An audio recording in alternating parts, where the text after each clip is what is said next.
गिबियावनो नोंथांमोनखौ बरायबाय आंनि इउट्युब चेनेलाव लोगोसे आंनि इउट्युब चेनेलनिफ्राय नोंथांमोननो अननायबो बावहरबाय लोगोसे दिनै ससियेल मिडियायाव जों बयबो मिथिना मोनोदि ससियेल मिडियायाव जोंनिया बर' मिडियामखौ क्लास 8 सिम लाखिनाय आरो बेनि उनाव इंलिश मिडियाम खालामनाय बे खोथाया जोंनिया ससियेल मिडियायाव दिनै गोबां लोमस्रावदों एबा गोबां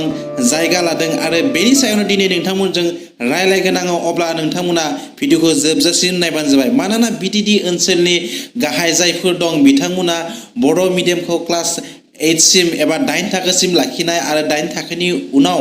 बिथांमोना गासैखौबो इंलिश मिडियाम खालामनायनि खोथा एबा बिबुंथि बुंबाय थादों आरो बेफोरनि सायावनो दिनै नोंथांमोनजों रायलायगोन बिटिडि ओनसोलनि जायफोर सुबुंफोरा बर' मिडियामखौ 9 थाखोसिम लाखिनायनि खोथा बुंदों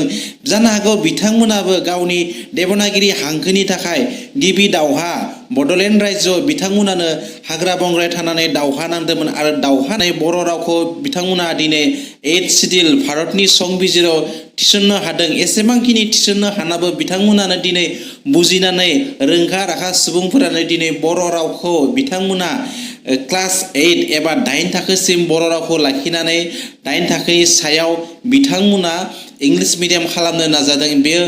गोबां दुखुनांथाव खौरां जानानै फैदों जोंनि बर' समाजनि थाखाय दिनै बर' समाजा नायनो थाङोबा बर' समाजा दिनै एसे दावगाफुदों आरो बे दावगाफुनाय समावनो दिनै बिथांमोना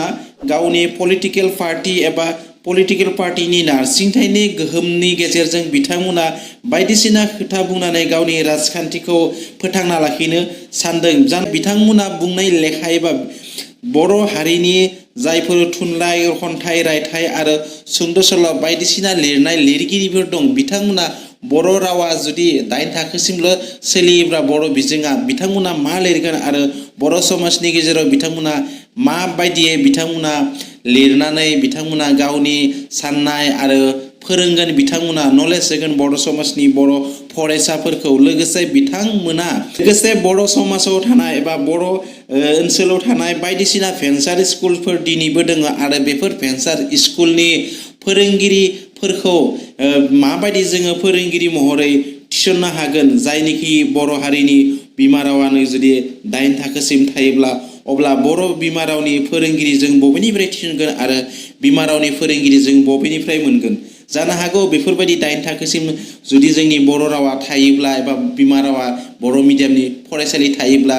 बेनि उनाव इंलिश मिडियाम जायोबा जोङो नागिरना मोननाय बिमा रावनि फोरोंगिरि जोबोद गोब्राब जानो हागौ आरो आंनि बायदिबा आं बुंनो थाङो जि बिटिडि ओनसोलाव गोबां भेन्सार स्कुलफोर दङ बिथांमोना बेफोरबायदि भेन्सार स्कुलनि फोरोंगिरि थिसननायाव आखा फाखा जायालासिनो एबा बिथांमोना सानालासिनो बिथांमोना बेफोरबायदि खोथाखौ मानो सानखो बेनिखायनो जों गोबां दुखु मोनो आरो बिथांमोनखौ बुंदोंबो बर' थुनलाइ आफादाबो फोरमायदों बिथांमोननि बेफोरबायदि पइन्टखौ माब्लाबाबो गनायनानै लानाय नङा आरो लानो हानायबो नङा गुसुङै बुंनो थाङोबा बर' फरायसा एबा बर' मिडियामाव फरायनाय फरायसाफोरा मा साख्रि मोनाखै नामा फोरोंगिरिफोर दं बेफोरो गासैबो बर' समाजनिनो फोरोंगिरि बा बर' समाजनि बर' रावजोंनो लिरनानै फरायनानै बर' बिजोंनि फोरोंगिरि जादों आरो बेफोर फोरोंगिरिया बर' रावजों लिरनासो फोरोंगिरि जादों बर' बिजोंनि फोरोंगिरि बेफोरबायदिनो फोरोंगिरिफोर गोबां नांगौ बेफोरबायदि फोरोंगिरिखौ भेन्सार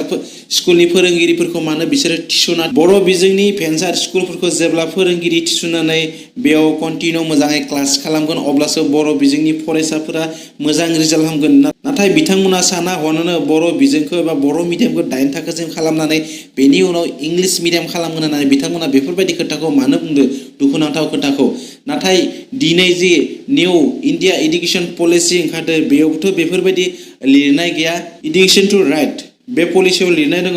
जायखिजाया बिमा रावजों सासे सुबुङा गावनि बिमा रावजों जुदि फरायनो सानोब्ला अब्ला बिथांनि थाखाय बे इडुकेसन राइटआव गोलैयो मानोना बिथाङा फरायनो हागोन गावनि लिरनाय बिमा रावजों बेबोथ' लिरनाय दङ बेयाव नाथाय दिनै बे आयेना पास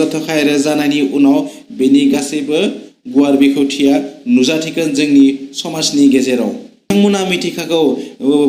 गिबि दावहा बर'नि देबनागिरि हांखोनि थाखाय जानाय दावहायाव बिथांमोनानो जायफोर बिटिडिनि हेड दिनै बिथांमोनानो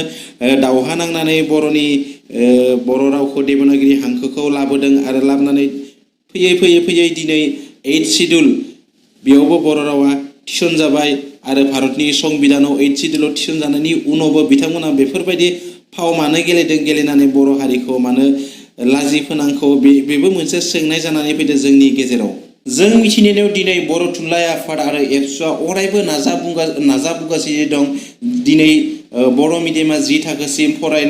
फरायबाय दं आरो बर' मिडियामजोंनो जों 12 थाखोसिम फरायनायनि मिजिंखौ अरायबो बिथांमोना नाजाबोगासिनो दं आरो बिथांमोना नाजाबाय थागोन। बेयो बिथांमोननि सायाव मिजिं दं जोंहा। बिथांमोना बर' मिडियामखौ 12 थाखोसिम खालामगोन बेनिबो मिजिं दं। नाथाय बेनिखायनो बेफोरबायदि पलिटिकेल लिडारनि खोथाफोरखौ जों मानियालासिनो जों बयबो सुबुङानो बयबो रायजो राजाया जों ओंखारबोनांगौ आरो बेनि प्रटेस्ट खालामनांगौ। जों बेखौ मालाबाबो गनायनो हाया। लोगोसे नोंथांमोना भिडिअखौ माबायदि नुखो आरो माबायदि मोनखो आंनि बुंनायफोरखौ नोंथांमोना कमेन्ट बक्सआव कमेन्ट खालामबानो जाबाय। लोगोसे भिडिअखौ जुदि मोजां मोनोबा लाइक खालाम, शेयार खालाम आरो जेसेबां हागौ एसेबां नोंथाङा शेयार खालामनानै होबानो जाबाय। मानोना बर' समाजाव बेफोरबायदि